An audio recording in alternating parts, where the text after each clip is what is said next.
Good evening. Welcome to today's class. Today I'm handling topic 7 of public procurement, and topic 7 is about procurement of consultancy services. So we looked at methods of procurement in a previous session, and there are 13 methods of procurement. These 13 methods, they are used for goods, works, and services. But there is this one specific method called request for proposal. It is the method we are going to look at in topic 7 in detail. Okay, when we were looking at all the methods, we looked at it as part of the methods of procurement, but now we have separated it to look at it in more details because it is an important method of procuring services. So when you're dealing with services, or a combination of goods and services, then the request for proposal is the most appropriate method.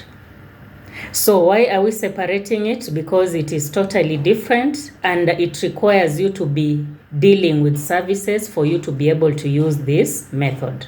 So I shall take you through on how it works. So first, understand that it is a method of procuring services alone or a combination of goods and services. So that is one thing you should note. The second thing you should note about this method, you start with the terms of reference. There is a very special document called the terms of reference, which outlines the responsibilities and the scope of the entire procurement of the consultancy service. So it is a document that will give you a lot of information as a prospective consultant to be able to know exactly what are you bidding for in terms of this service. So I'll briefly go through this content of the terms of reference. And one, it will give you background of the assignment, background of the client's organization. And after giving you the background of the client's organization, they'll give you some information about the consultancy service and what is expected of you as a prospective consultant. So they'll give you the information about the client and how that consultancy assignment is supposed to fit in the business of the procuring entity. So that's the background information. The scope and approach and the methodology, what is expected out of you if you're giving out this service, what is expected, the duration, the flexibility, the methodology of you offering this service, it will be part of the terms of reference. The number 3 is the qualification, experience, and expertise of the consultant. As a consultant, you're expected to have some qualifications. They'll be listed in this area. Your experience will be also included and the expertise you have. So as a consultant, there are some experiences and qualifications that you're expected to have.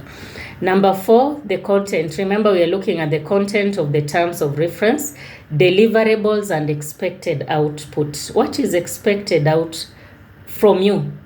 What is the output that is expected out of you offering this service? The proposed budget, of course, the budget is not mandatory, but it can be included in some instances, especially where the budget is so crucial to offering the service. The next one is governance and accountability arrangement. Who is responsible for what and who is accountable at the end of the day? Remember, this is a consultancy service. Accountability has to be very crucial. Payment schedule has to be there. How much percentage are you going to be paid? After how long? What is the terms and conditions of payment? So the payment schedule has to be on this document. And then any other information that is critical. So without a terms of reference, it is so difficult for you to understand a consultancy service, because a terms of reference is the document that will tell you the entire scope of the consultancy service. Now that you've understood the terms of reference, you'll go to the document called the expression of interest. Now you will express your interest. So the expression of interest comes from the procuring entity, the document itself. It is the consultant who will express their interest, but it originates from the procuring entity. They will tell you this is the name and address of the procuring entity, and this is the brief description of the service that we want to procure, and these are the qualifications of the consultant or the people we want to offer the service, and also where and when to be able to submit your proposal. So it means they have to first give you details before you can be able to express interest. So expression of interest comes after you have the terms of reference, you have all the information needed, and then there is a need for them to procure a service. That is when you express your interest using proposal. So you give your proposal, and the proposals will of course be taken through the evaluation stage, and when they pass the evaluation stage, the best proposal is given the contract. So it starts from the terms of reference, which is a lot of information you have. Then it comes to you as a consultant or as a prospective consultant to express your interest. It shows that you are interested in procurement of that particular service. And then that is when you go ahead and give out your proposal. So when you've given out your proposal after the deadline, of course there is a deadline as usual. So when you have given out the proposal, it will be taken through the evaluation stage. And once evaluation is done, selection is done. So there is a very important part called the selection method for consultants.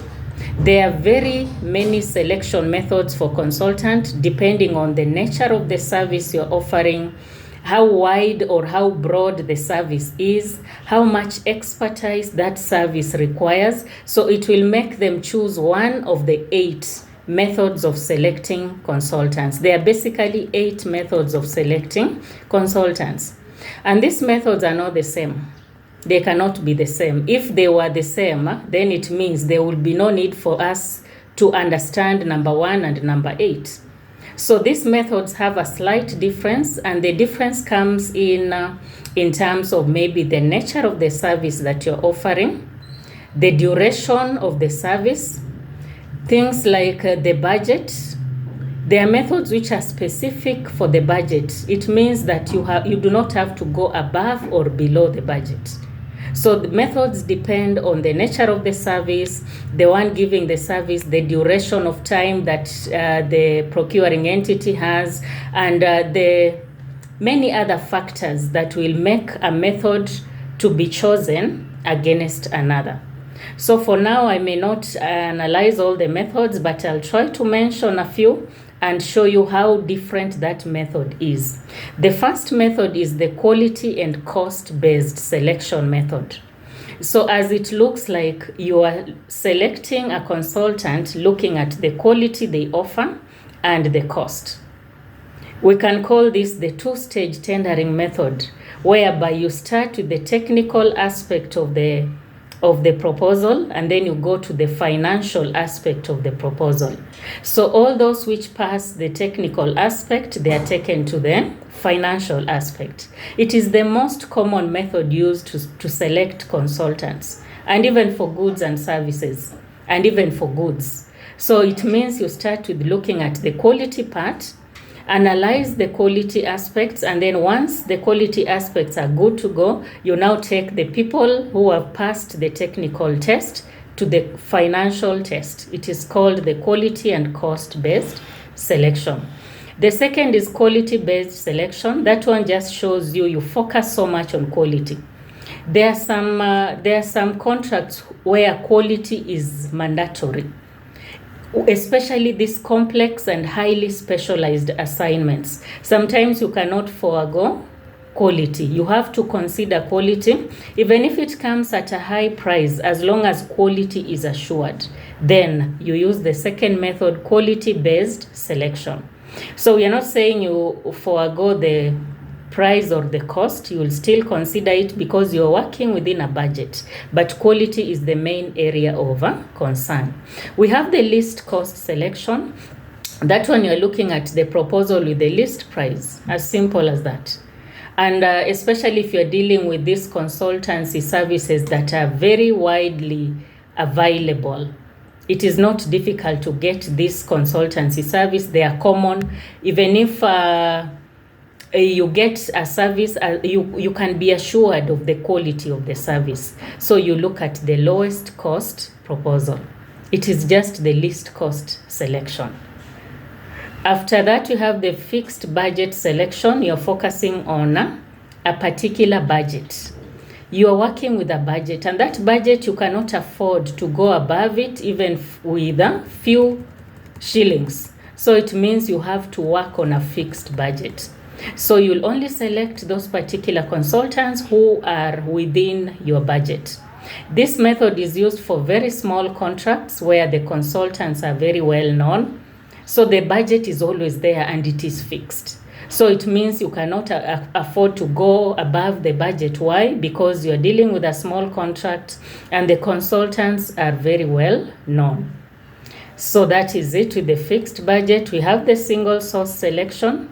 Single source is when you're selecting from a single supplier, a single source, a single supplier or a single consultant. This method is not usually encouraged because it is very rare for you to convince us that there is only one supplier who can offer this service. It is almost impossible because there should be many suppliers who offer that service. But under some instances, you may find there is only one supplier. And which instance is this? For example, if that particular task is a continuation of the previous work carried out by the same firm, that is a good reason why you can still be able to use a single source. If it is a continuation assignment, the firm that was offering the service is the one which is continuing to offer, then you don't have to go for any other method. You can use the single source selection. Another reason is where there is for very small assignments. Another reason is where a rapid selection is essential, emergency operation, and you have ever used a particular consultant before and now you have an emergency. So instead of you going for competition to start looking for others, you can just decide to settle on that one single source. And then when only one firm is qualified or has experience or exceptional worth for the assignment, there comes a time you really require a unique assignment that only one firm is likely to be able to offer that assignment. So it means you can opt for the single source selection. Another one is consultants qualification selection. Here you qualify consultants. You first prepare the terms of reference and then you request for expression of interest. You look at the experience of the consultant. At the end of the day, you give the contract to that particular consultant with the highest combined technical and financial proposal. And then you bring them for negotiation. Remember, this is a competitive method. Apart from the single source method, every other method is competitive. That is one unique thing you need to know.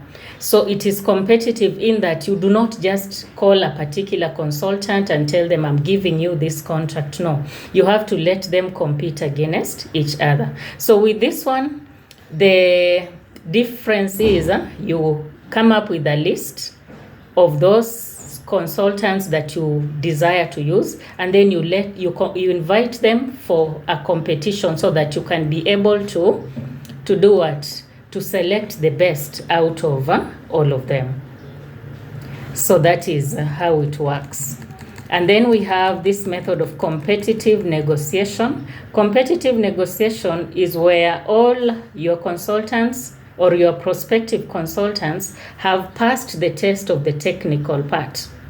And because they have passed the test of the technical, you need to take them through the financial. And when you take them through the financial, you realize there is a tie. Maybe they have quoted exactly the same price. Then now is where you take them through competition. It is possible for a consultant to quote the same price, very possible. So it means when you have all these consultants, they have given you a tie, maybe 2 or 3 have quoted the same price, so you have to bring them together for them to be able to compete against each other. So once they compete against each other, one can be able to lower the price. At the end of the day, you get the best. So all that is part of a request for proposal, a very interesting method of procurement. I hope you can understand it better.